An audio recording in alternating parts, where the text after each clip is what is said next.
मुंबईतल्या दादर परिसरात असलेल्या कबूतरखान्यावर ताडपत्री टाकण्यात आल्यानं आज मोठा राडा झाल्याचं पाहायला मिळालं।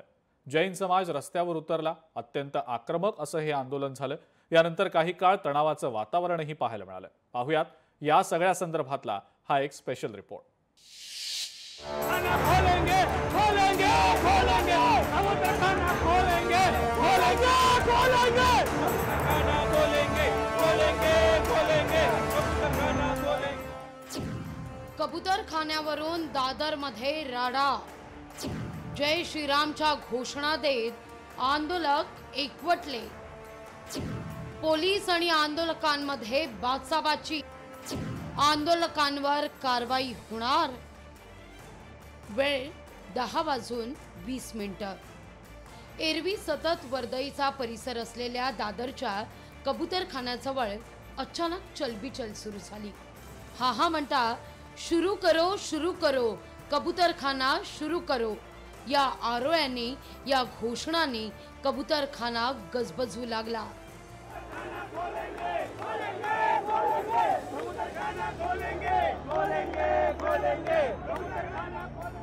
आणि हाती मागण्यांचे फलक घेत जैन समाज कबूतरखाना सुरू करण्याच्या मागणी करता रस्त्यावर उतरला। यात महिलांचा सहभाग लक्षणीय होता। सुरुवातीला केवळ घोषणाबाजी करणारा जैन समाज अचानक आक्रमक झाला आणि महापालिकेकडून कबूतरखान्यावर टाकण्यात आलेली ताडपत्री महिलांनी थेट कबूतरखान्यात उडी घेत फाडण्यास सुरुवात केली। लावलेले बांबू तोडण्यास सुरुवात झाली। कबूतरांना धान्य टाकलं जाऊ लागलं। पाहता पाहता या परिसरात पोलिसांचा तगडा बंदोबस्त असताना देखील तणावाची परिस्थिती निर्माण होऊ लागली। हम हिंदू हैं, हम जैन नहीं, हम हिंदू हैं। हम हिंदू हैं, जीव दया प्रेमी हैं। हम हिंदू हैं। खोलेंगे खोलेंगे कबूतरखाना खोलेंगे खोलेंगे खोलेंगे। आज नाही 2 दिवस आम्ही इंतजार करणार, वाट पाहणार। नाही झालं तर परवा आम्ही मोठी मीटिंग आणि आंदोलन करणार।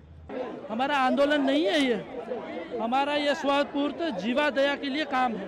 ये आंदोलन नहीं है। फिर से कह रहा हूँ, हमें हाई कोर्ट से कोई प्रॉब्लम नहीं, सीएम से कोई पीएम से कोई प्रॉब्लम नहीं है। हमारा एक ही लक्ष्य है, ये जो बेजुबान है उसको खाना पानी मिलना चाहिए। इसके लिए हमें जो भी करना पड़ेगा करेंगे। निर्माण झालेला तणाव पाहता मंत्री मंगल प्रभात लोढा यांना दादरला जाण्यावाचून पर्यायच नव्हता। त्यांनी तातडीनं दादर कबूतरखान्याला भेट देण्याचा निर्णय घेतला आणि मंगल प्रभात लोढा यांचा ताफा कबूतरखान्याजवळ पोहोचला।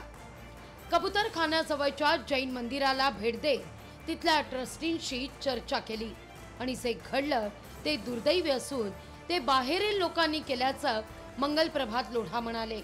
इतकंच नाही तर घडलेल्या घटनेबद्दल आंदोलकांवर कारवाई होणार का अशी विचारणा करता कारवाई करण्याचा प्रश्नच उद्भवत नाही असं मंत्री महोदयांनी स्पष्ट केलंय।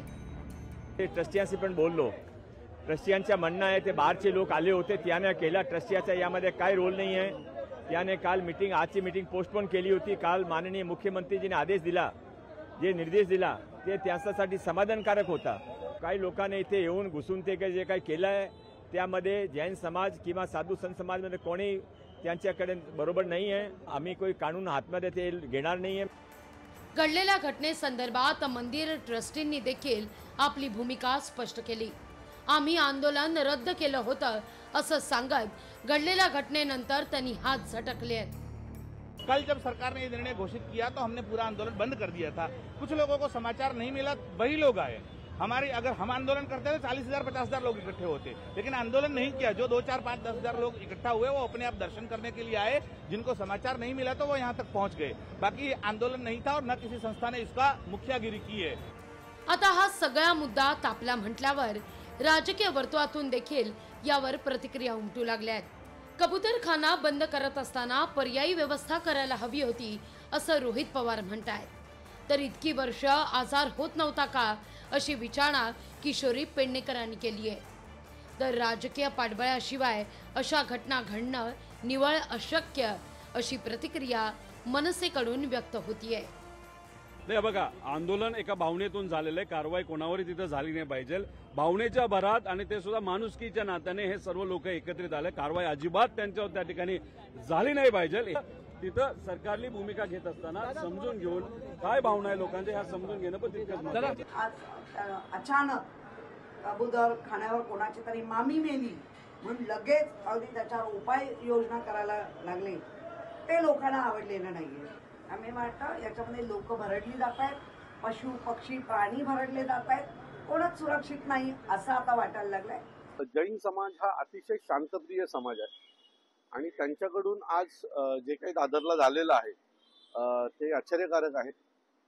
खरं तर हा समाज कधीही हिंसाचार मानत नाही आणि त्यांनी जर हे असं केलं असेल तर नक्कीच या सगळ्याच्या पाठी एखाद्या राजकीय नेत्याचा त्यांना पाठबळ असेल आणि त्यांनीच फूस लावल्यामुळे अशी घटना घडू शकते.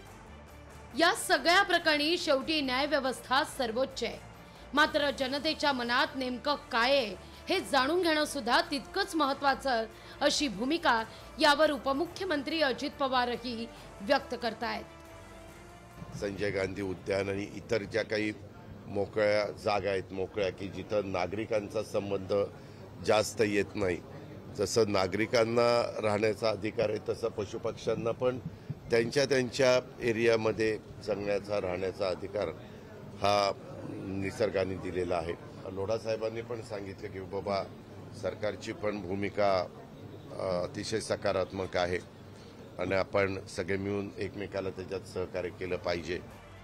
दरम्यान एकीकडे या सगळ्या घडामोडी घडत असताना तिथं या मुद्द्यावर मुंबई महापालिकेनं देखील आपली भूमिका जाहीर करत कोणत्याही परिस्थितीत कोर्टाचा पुढील आदेश येईपर्यंत कबूतरखाने बंदच राहणार हे सांगत कबूतरखान्यावरील ताडपत्री हटवणार नाही हे स्पष्ट केलंय. आता कबूतरखान्यावर उद्या या प्रकरणाची हायकोर्टात पहिली सुनावणी होणार आहे.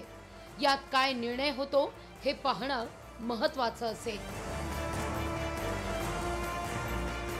भाग्यश्री प्रधान आचार्यसह ब्युरो रिपोर्ट, लोकशाही मराठी, मुंबई.